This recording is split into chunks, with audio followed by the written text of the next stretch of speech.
You're on. All right. Good morning, Facebook, Kachikembo family, everybody else who knows us. So, anyways, this morning we're here at Lost Park, and I'm here with Grandmaster Tim Gagnier. Did I pronounce that right? I always feel like I butcher it. I'm not the shampoo. Yeah. It's Gagnier. Gagnier. Gagnier. Gagnier. Okay. Yeah. A little bit French. Okay. Yeah. Yeah. So Tim and I have known each other for quite a while. We actually before I even got involved in Kachikembo, we used to train in Sea Lot together. Yeah. But Tim's always been an older brother to me in martial arts, and I've always looked up to him, and just a man of great character. So we've been putting on these events up here at Lost Park. Coming up is Elizondo 2 Memorial, and Gagnier. Gagnier is one of the instructors this time. So what we're trying to do is create these videos and just to highlight so people can get to know some of our local martial artists in the community here, and kind of like learn a little bit about them, maybe some things we didn't know. So with that said, go ahead, introduce yourself. How did you get into martial arts? I, like Shannon said, I'm Tim Gagnier. Been doing martial arts for a little over 47 years. How did I get into martial arts? I dropped out of high school.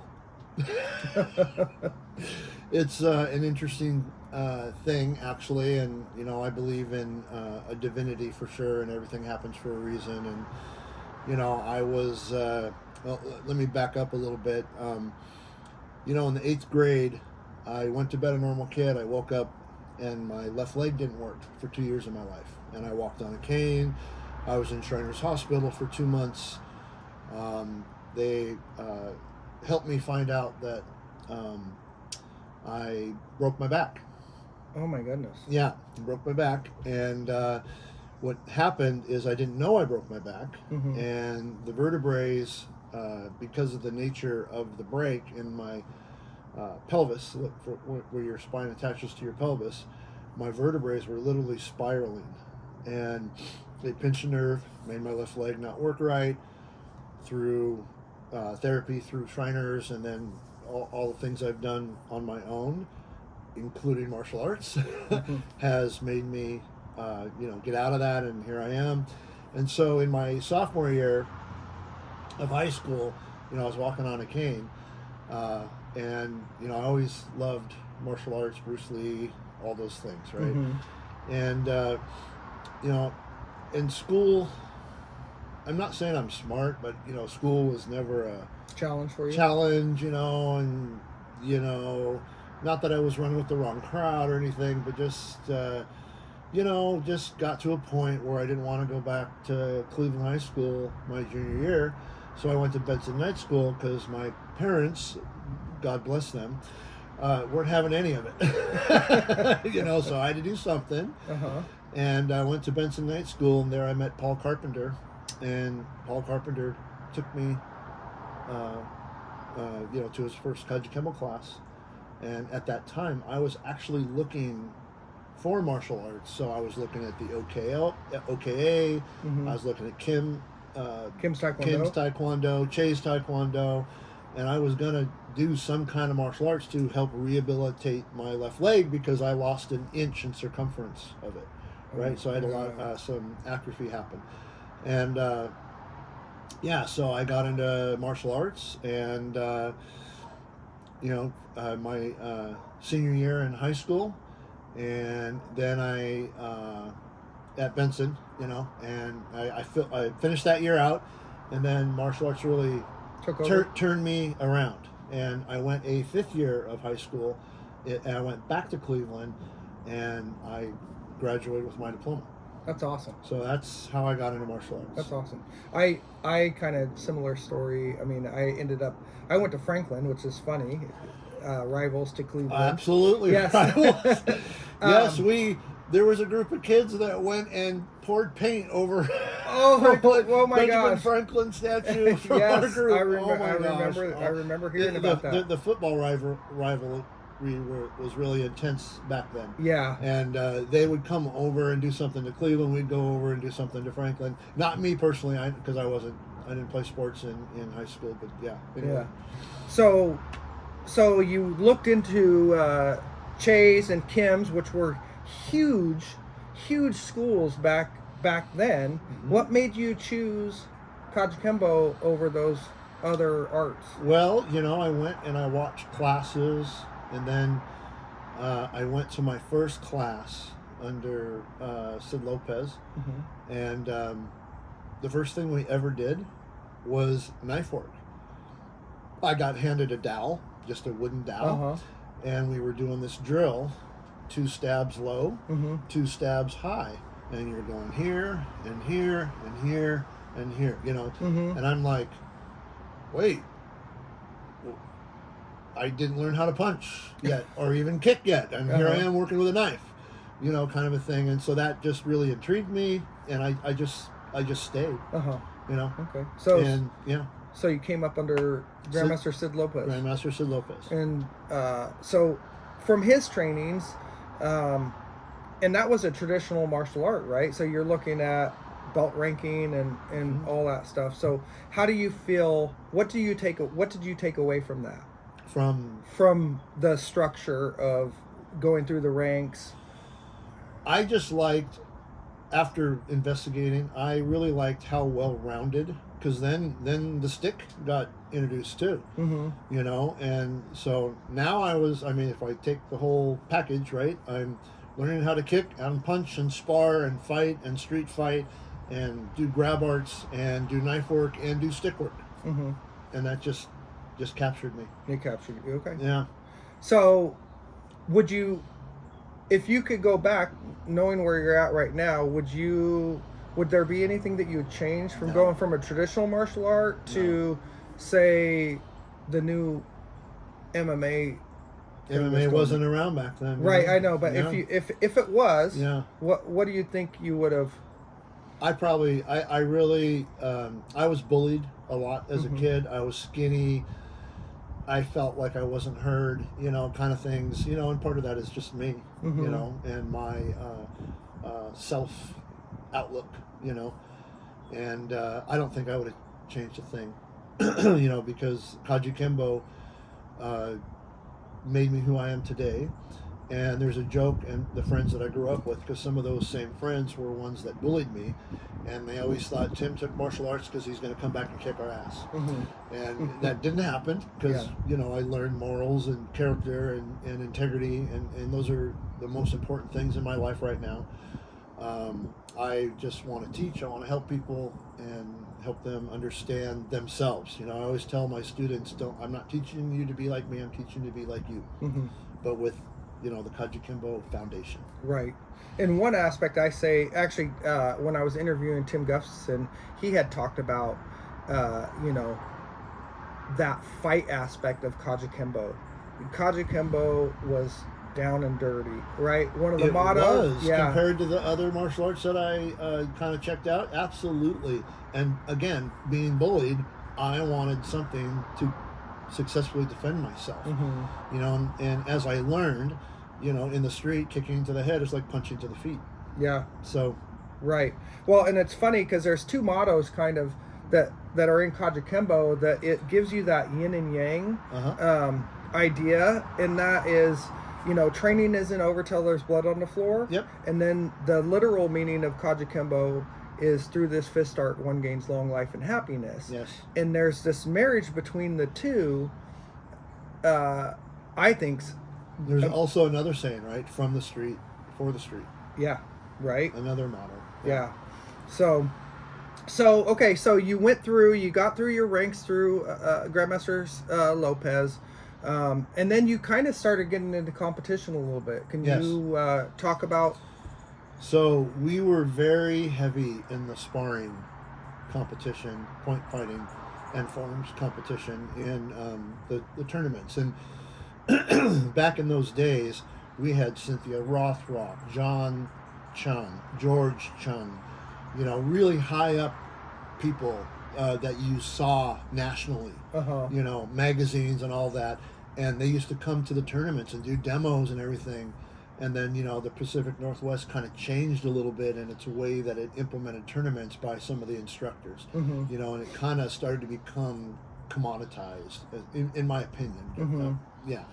But, yeah, we were competing all over the place. We would drive.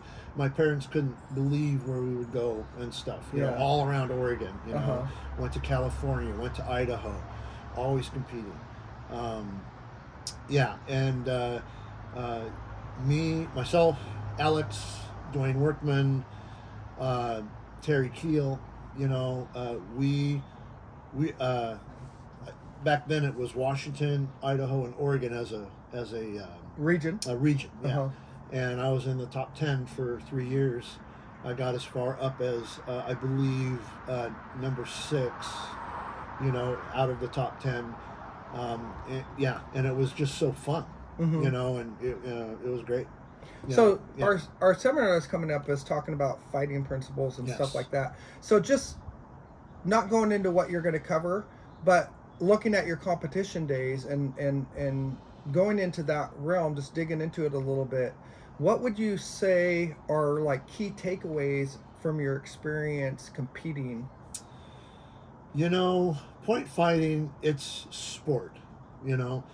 And what I learned in Kaji Kembo is there's a big difference between sport and real combat. You know, so I keep the street over here and I keep the sport over in this hand. You know, I keep them very separate, but there are things that are conducive to both, you know, like, say, bridging the gap, you know, things like that you can use successfully in the street and in MMA. I've had people come to my schools through the years and, you know, trying to understand how to bridge the gap and how to get in, because if you look at the start of MMA, it was, you know, like everybody, the first UFC kind of stuff, you know, and I really loved that format, you know, because you're taking different styles and everything, and then of course it developed into, you know, like boxing in a sense, you know, and there's a lot of takeaways from the point fighting, actually, which I think is kind of becoming a little bit outdated now, you know. It's leaning towards more of the continuous sparring, they say, you know, but yeah, key takeaways are like how to bridge the gap, how to, you know, do not fight a line, how to move around your opponent. So all those principles I got out of the point fighting. Yeah, if that answers your question. Yeah, well, no, it does. And one thing I always thought was, you know, a lot of times people are comfortable. You're comfortable in your own home, right? Yeah. You're comfortable. So your dojo becomes your own home. You get used to the people you're training with. Yes. So when you go out and compete against these other people, one, you're competing against different styles of martial arts. Two, you're competing against somebody else who's looking across from you, who you don't know, who wants to take your head off. Yeah. You know, so it kind of develops. Another attribute to me is that courage, right? Yeah. You know, and confidence. Yes. Yeah, because I came up as being bullied and everything. I had low self-esteem. I had low confidence in myself until I started getting better and better and better. And I'm kind of a late bloomer in the Kaji Kembo and the martial art or whatever. You know, I didn't start out as a natural, because I'm not a natural athlete at all. I've had to work for every little gain as an athlete in the martial arts. You know, I've had to work hard. Well, you've come a long way, and I respect you, and like I said, you're always my person. Like whenever I have like some challenge or thought, it's like, hey, I'm gonna call, you know, you and get your opinion. You know, I'm humbled by that, but thank you so much. Yeah. So I know. So I came up in Wanhap-Kado. You came up in Shanfa, yes. Right?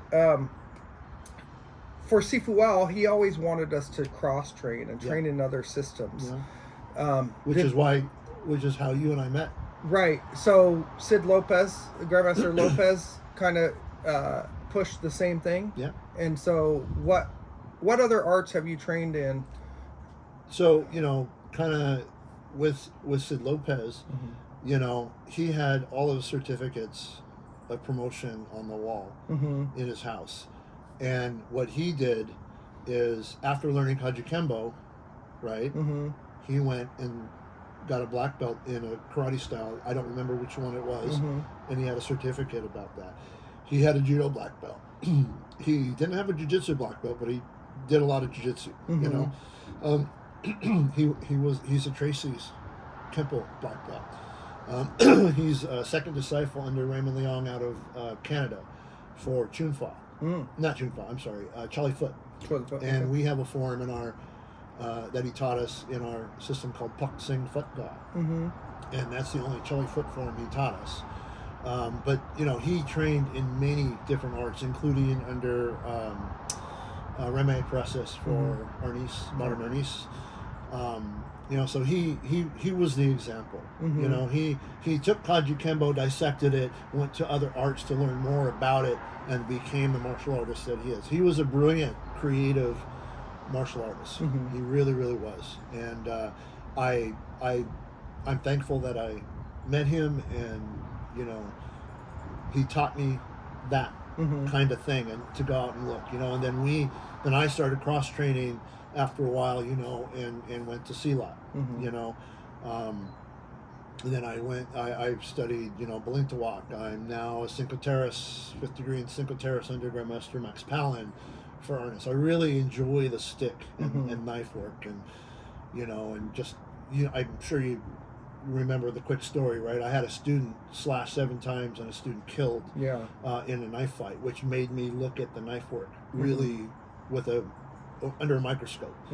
And a lot of the knife work, not just in Kaji Kembo, but in a lot of martial art systems, some of the techniques are questionable in a real world knife fight.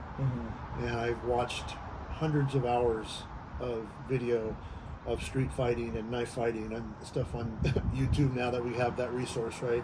And you can glean a lot of things from those things. And like you're familiar, I created my own kind of knife work, that I do, and it's pretty good. I feel got a lot of good feedback from high ups about it and everything, including Guru Plink, who I studied for religiously for 7 years. Driving out from after work at Intel, driving up to 134th Avenue, in Battleground, which is what, an hour and a half away at least. Twice a week for 7 years. It's funny because we used to travel to learn, to get the knowledge from these great masters. I don't see that today. I don't see it in. But I think that traffic has gotten so bad that in the Northwest here that it's been a big deterrent. Also, martial arts is everywhere. I feel like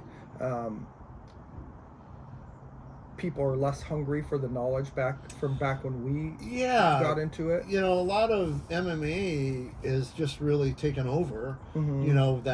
That realm, and Kaji Kembo is considered the first MMA, right? And because they take, you got wrestlers, you got Thai boxers, you got regular boxers, you got other traditional martial art folks that all do MMA. So there's kind of a lot of cross training there as far as the cage goes, right?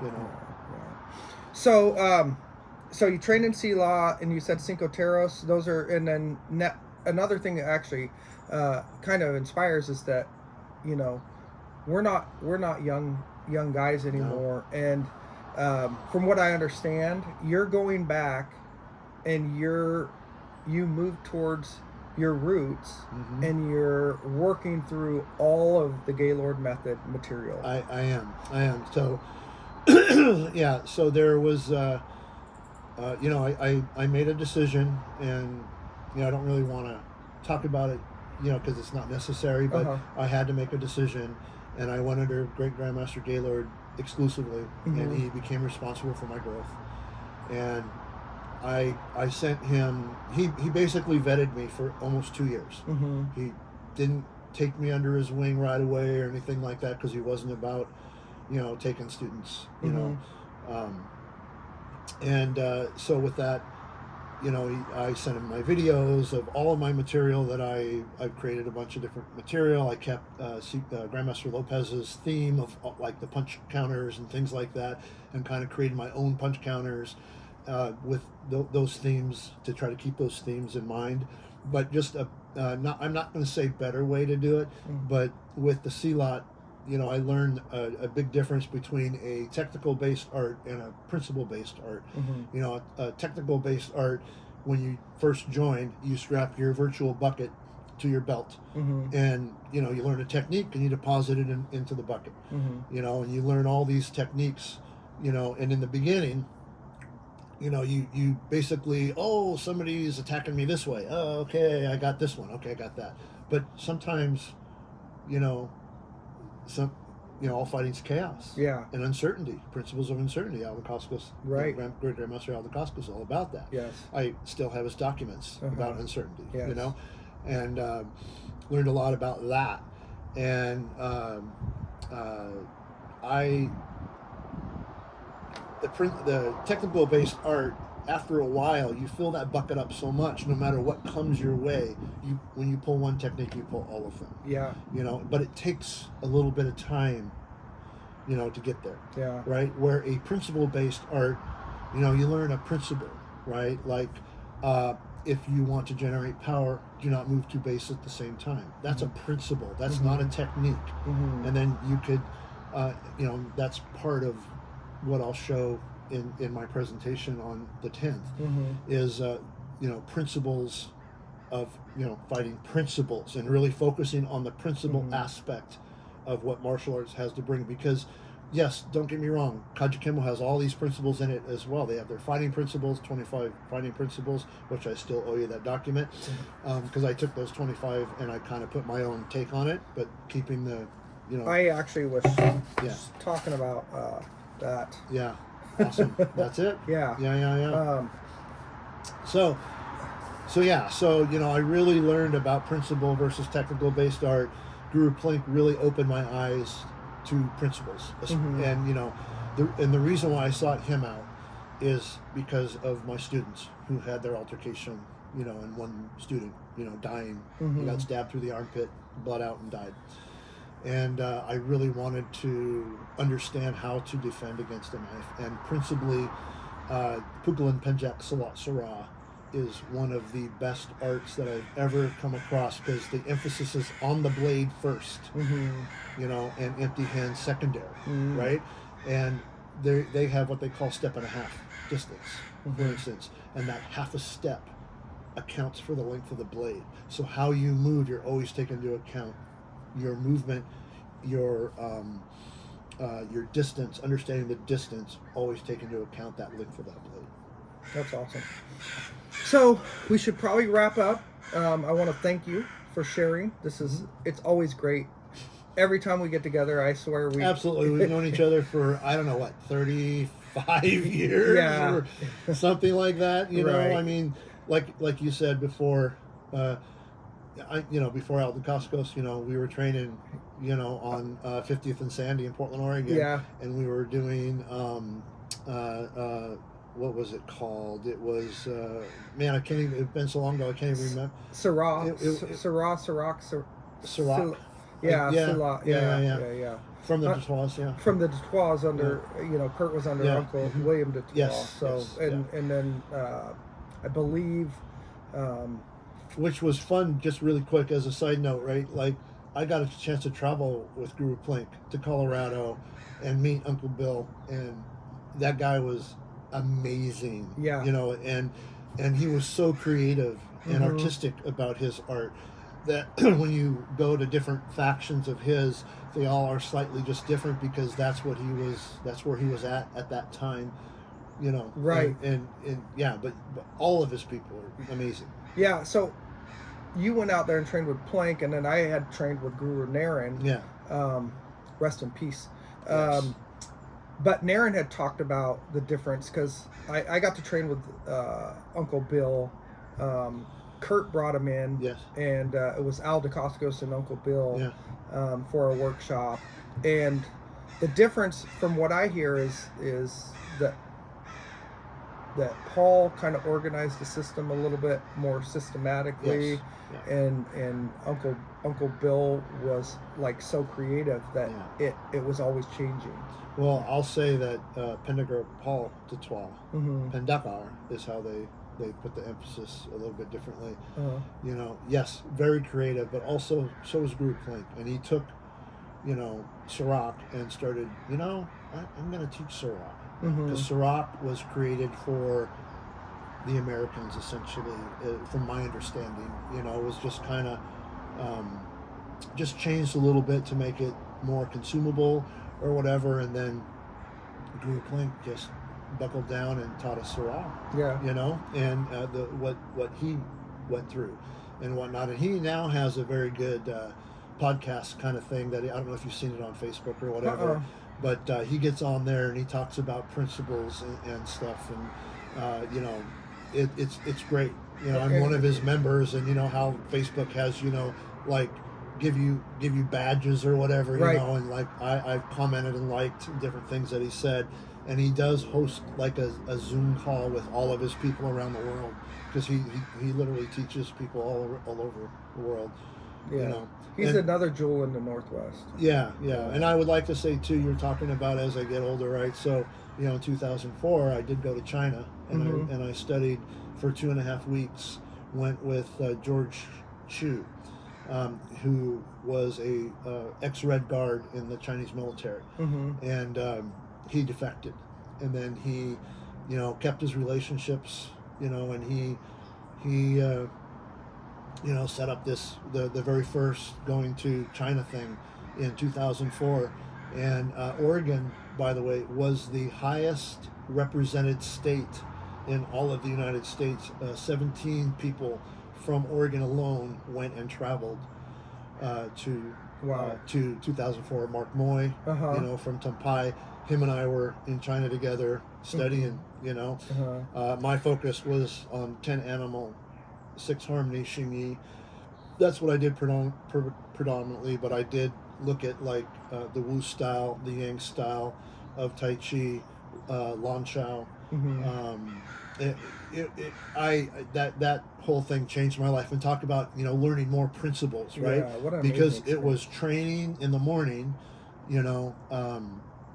We would get up early, we'd go to the parks, and when they say that all the people are training in the parks in the morning, it is absolutely true. We were in Shozu City and we were going to the parks, and oh my gosh, all these people were doing all kinds of different things, and then we would get up there and do our thing. And I didn't know any Tai Chi at that time. You know, I knew some Qigong. You know, Kurt know, taught us some Qigong, and I really, you know, I benefited from Qigong and that type of stuff. And there was Qigong in the Xingyi. So I did the, like I said, the 10 animal 6 harmony, and there was a lot of Qigong in that Xingyi, and we always started with Qigong and ended with Qigong, you know, after learning, you know, some of the techniques of Xingyi. And, you know, I learned in China that, you know, Xingyi, the circles are this way, right? Tai Chi, the circles are this way. In Bagua, the circles are this way.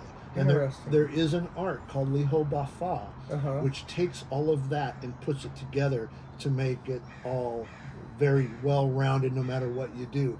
But, you know, if you've ever seen the videos of some of the temples, you'll see a cobblestone kind of almost flooring, and you'll see an area, and then you'll see a little dip, and then you'll see an area, and there'll be a little dip.